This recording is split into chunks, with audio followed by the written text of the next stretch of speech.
Bonjour, c'est Christian avec vous et aujourd'hui j'aimerais faire une vidéo complémentaire à ce qui a été déjà apporté pour amener encore plus de clarté et permettre de faire encore des pas vers une pacification de la relation à l'argent.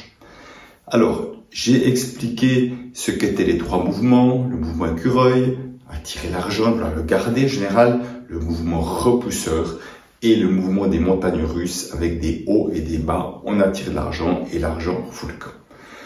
Et on m'a demandé, mais est-ce qu'il n'y aurait pas un autre mouvement? Oui, il y a un quatrième mouvement, qui n'est pas vraiment un d'ailleurs, à vrai dire, que je vous expliquerai par la suite.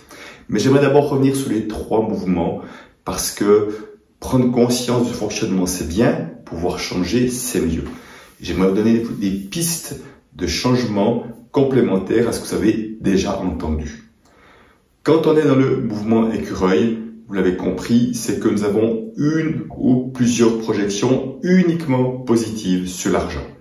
L'argent, c'est la sécurité. L'argent, c'est la liberté. L'argent, c'est l'autonomie. L'argent, c'est le confort de vie. L'argent, c'est de l'énergie. Donc, tout ça, effectivement, ce sont des projections positives. On vient plaquer quelque chose de positif sur l'argent. Alors, le moyen de sortir de là, le premier moyen, déjà, c'est de séparer l'argent d'un côté et la qualité de la projection de l'autre, soit la sécurité, la liberté et autres. Donc, nous avons déjà fait un exercice sur la sécurité. Je suis sécure avec et sans argent. Je suis en sécurité avec et sans argent. Et la polarité, l'insécurité. Donc, là, ça vous connaissez ça. Mais pour les autres projections, c'est le même principe. Si vous avez projeté la liberté sur l'argent, vous aurez à faire les phrases comme « Je suis libre avec et sans argent ». Je suis libre avec et sans argent. On sépare la liberté de l'argent. Je suis indépendant ou autonome avec et sans argent. Je suis confortable dans ma vie avec et sans argent. Si on met le confort sur l'argent égale le confort. Ma vie est confortable, je suis confortable dans ma vie avec et sans argent. Si on pense que l'argent c'est de l'énergie, je suis plein d'énergie avec et sans argent. Donc, et puis si on pense que l'argent est un moyen, je suis mon propre moyen avec et sans argent. Donc chaque fois, vous voyez, il s'agit de séparer la qualité de l'argent. Et évidemment, rappelez-vous, les phrases vont par deux, il y aura chaque fois une polarité à trouver. Quelle est la polarité, le contraire d'être libre? Coincé, contraint, prisonnier, enfermé, ou je ne sais pas quoi, et je serai accueillir, je suis coincé, prisonnier ou enfermé, et c'est ok. Ça va être un peu plus difficile, ça va sûrement coincer un peu celle-ci. Quel est le contraire d'être indépendant? Je suis dépendant, dépendante, et c'est pleinement ok. Celle-ci, elle va pas être facile pour certains d'entre vous, et ça demandera un peu de temps de voir que de toute façon, pourquoi c'est important d'accueillir cette polarité, qui est une partie qui fait burk, parce que ce que je rejette, je l'attire.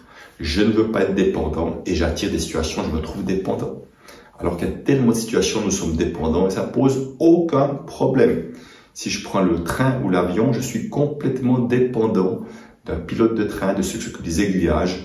Je suis dépendant de l'équipe de cabine de l'avion ou de la tour de contrôle. Zéro influence. Si je me fais opérer également, je suis dépendant de ce que vont faire l'équipe d'opération. Si en plus je suis endormi, j'aurai aucun contrôle là-dessus également. Donc il y a plein de situations telles que nous sommes dépendants et vraiment c'est ok. Et on peut même être dépendant financièrement également du chômage, d'un compagnon de vie, d'un parent. Ok, ben quelle chance d'avoir cette possibilité-là. C'est pas ma préférence, mais ça veut dire que c'est la solution que la vie me propose pour l'instant. Et merci de pouvoir être dépendant de ces personnes-là financièrement le moment voulu jusqu'à que ça change. Vous voyez, plutôt que se battre contre, plutôt accueillir et apprécier les solutions que la vie me propose. Donc voilà, simplement, c'est vraiment important de pouvoir voir cela. Alors peut-être juste pour ceux qui pensent que l'argent est un outil, alors oui, mais en même temps, ça reste encore une projection. L'argent, c'est de l'argent. L'argent, si vous voulez, on voit pas, je prends l'exemple du véhicule automobile, si on dit le véhicule automobile, c'est un moyen de transport, oui. Le moyen de transport, on fait référence à l'utilité. Alors qu'effectivement, l'argent, c'est une utilité, effectivement, un facilitateur de transactions, des choses comme ça, plutôt que voir, que plutôt qu'y coller une projection. Ça, c'était pour le mouvement écureuil. Le mouvement repousseur. Si on est repousseur, je ne décris pas tous les comportements, mais si on est repousseur, c'est qu'on a une ou plusieurs projections uniquement négatives sur l'argent. Et ça veut dire si je pense que l'argent est source de conflit, si je pense que l'argent c'est sale, si je pense que l'argent c'est l'injustice, pour prendre des exemples courants, j'aurai à accueillir ces parties de moi. Je suis injuste et c'est pleinement OK. Et la polarité, je suis juste ou équitable, avec et sans tenir compte des autres, où je suis juste et équitable, même en étant injuste. Par exemple, ça pourrait être ça, mais je laisserai tester évidemment. Donc là, je vous les donne comme ça en vrac, mais je laisserai vraiment les tester et mettez des pauses sur la vidéo chaque fois que c'est nécessaire pour tester. Je suis sale et c'est OK. Il y a beaucoup de gens qui se voient comme étant sales intérieurement, particulièrement et malheureusement des personnes qui ont peut-être vécu des violences, des abus, y compris sexuels, peuvent se sentir sales intérieurement. Donc accueillir le sale plutôt que le projeter sur l'argent. Et puis évidemment, la polarité, quel est le contraire d'être sale? Je ne sais pas ce que c'est exactement, je me suis pas trop posé la question. Parce que c'est pas propre, ça peut être propre, mais ça pourrait être autre chose que ça. Je suis immaculé, je sais pas, c'est un peu de trouver le mot encore une fois. Et pour construire la phrase, juste là à l'instant, il n'y a pas grand chose qui me vient. Et puis évidemment, si on pense que l'argent crée des sources de conflit, je suis une source de conflit et c'est pleinement OK. Accueillir le fait que mes comportements, mes actions, mes inactions pourraient générer un conflit. Je suis une source de conflit. De toute façon, nous le sommes déjà tous, puisque nous créons plein de conflits intérieurs en n'agissant pas, en n'osant pas dire les choses. Ça crée déjà des conflits intérieurs avec les malaises intérieurs que ça va créer. Donc, je suis une source de conflit, donc j'accueille la source de conflit plutôt qu'une fois la rejeter sous l'argent.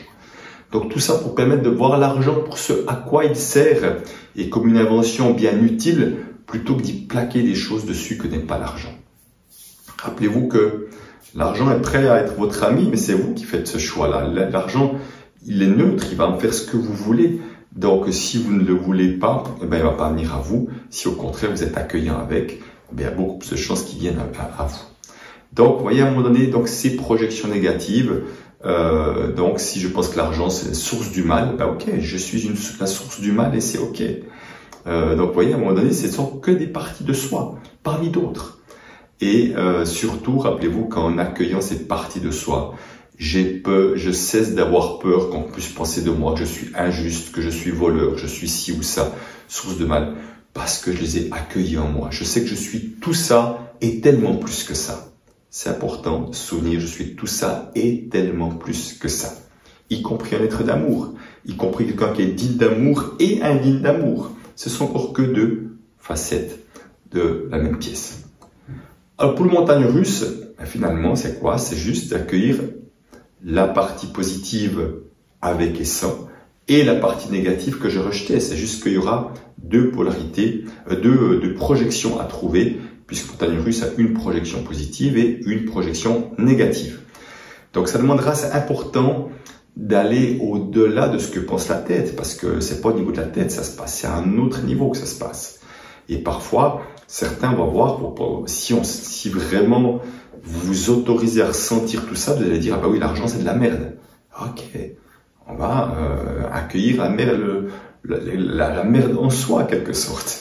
Parce que parfois, ça peut paraître bizarre que des choses comme ça, mais moi, avec le temps, avec les milliers de personnes que j'ai déjà rencontrées sur ce thème-là, oui, il y en a vraiment des gens qui se sentent comme merdiques, absolument. Donc, vous voyez, donc tout ça pour sortir de n'importe lequel de ces mouvements, c'est de accueillir les parties que j'ai tendance à projeter sur l'argent et la polarité. La polarité, puisqu'encore une fois, c'est comme une pièce de monnaie, je prends tout ou je ne prends rien. Et le chaud n'existe pas sans le froid, le bien n'existe pas sans le mal, l'injuste n'existe pas sans le juste, etc. Le généreux n'existe pas sans le radin, puisque c'est que toujours par comparaison qu'on peut faire ça. Si le chaud n'existait pas, on ne parlerait pas de froid, on aurait juste ce qui est. C'est ça qui est magique, c'est qu'au moment où on accueille une chose son contraire, l'échec et la réussite, par exemple, on accueille l'échec et la réussite, hop, il n'y a plus que ce qui est. Il n'y a plus de nécessité de coller des jugements dessus qu'on appelle, qui sont que des vues de l'esprit comme échec réussite, mais des jugements comme juste ou injuste, ou comme radin ou généreux. Il y a juste ce qui est. Et vous voyez, là, c'est tellement plus tranquille, c'est tellement plus serein, parce que il y a ce qui est. On n'a plus besoin d'y aller mettre des jugements dessus, ça n'a plus aucun sens, ça n'apporte plus rien. Mais on peut le faire seulement une fois qu'on a accueilli les deux. Tant qu'on est en guerre contre l'un ou contre l'autre, forcément qu'on va continuer d'y coller des jugements, d'être énervé en fonction de certains comportements. Alors tout ça pour pouvoir entrer dans le quatrième mouvement. Le quatrième mouvement, on va cesser d'avoir des projections inconscientes sur l'argent. Et c'est la première condition. Selon moi, ça demande d'avoir un peu construit ses fondations intérieures. Elles ne sont jamais terminées, mais quand même elles sont un peu solides. Et là, on va entrer dans quelque chose où on va intégrer plus grand que soi. Moi, j'appelle ça la confiance en la vie, confiance en plus grand que nous. Personnellement, je n'y associe pas de religion, mais vous pouvez y associer une religion si ça vous convient, évidemment. Et ça veut dire quoi? Ça veut dire que, de cette confiance en la vie, cette confiance vraiment cellulaire, pas juste avec la tête, cellulaire, au plus profond de soi, que quoi qu'il m'arrive, soit j'aurai les ressources intérieures, ou je trouverai les ressources à l'extérieur, qu'elles soient financières ou autres, autrement dit les ressources, les soutiens nécessaires pour faire face aux situations que la vie va me présenter, aussi inconfortables soient-elles.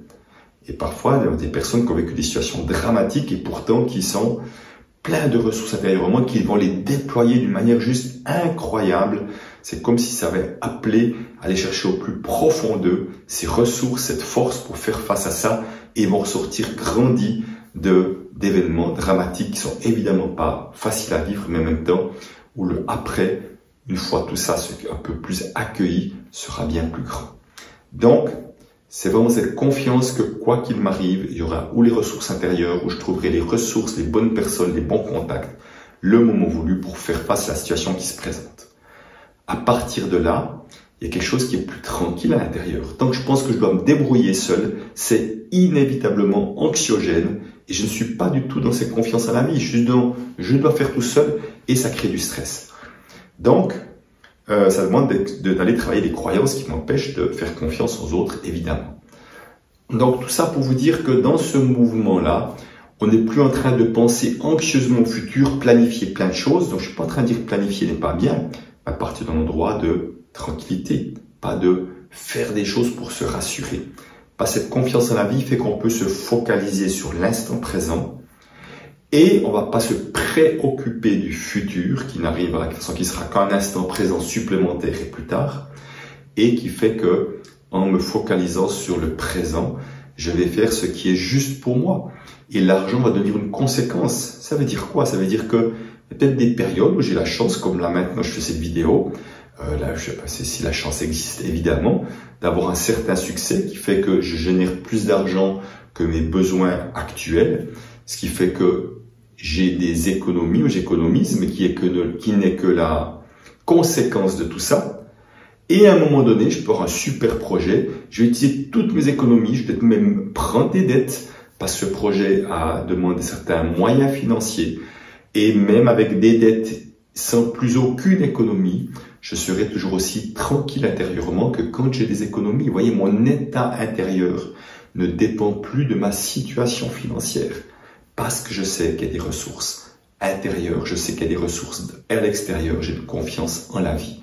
Donc des fois il y aura beaucoup d'argent, des fois il y aura plus d'argent du tout, et ça va, il y aura des fluctuations, mais c'est plus une tendance qui est toujours la même, c'est au moins des fluctuations, comme la vie est fluctuante, comme notre vie n'est pas juste un long fleuve tranquille.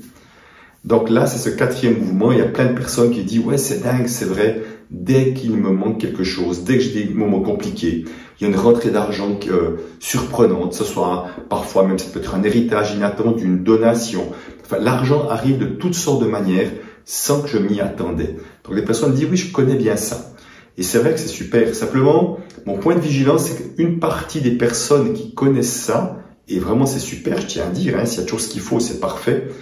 Mais ce que je dis par là, c'est qu'une partie des personnes qui connaissent ça, elles ont effectivement toujours ce qu'il faut, mais avec un plafond de verre. Elles ont toujours juste ce qu'il faut, à peine plus, mais jamais plus. Donc, ça veut dire que, oui, la vie est généreuse avec elles, puisqu'elle ramène ce qui est nécessaire, mais il y a un plafond de verre qui fait qu'elle ne s'autorise pas à ouvrir plus grand encore. Non pas qu'on doit avoir plus d'argent, mais qu'on ouvre tous les possibles. C'est vraiment ça l'idée, d'ouvrir tous les possibles.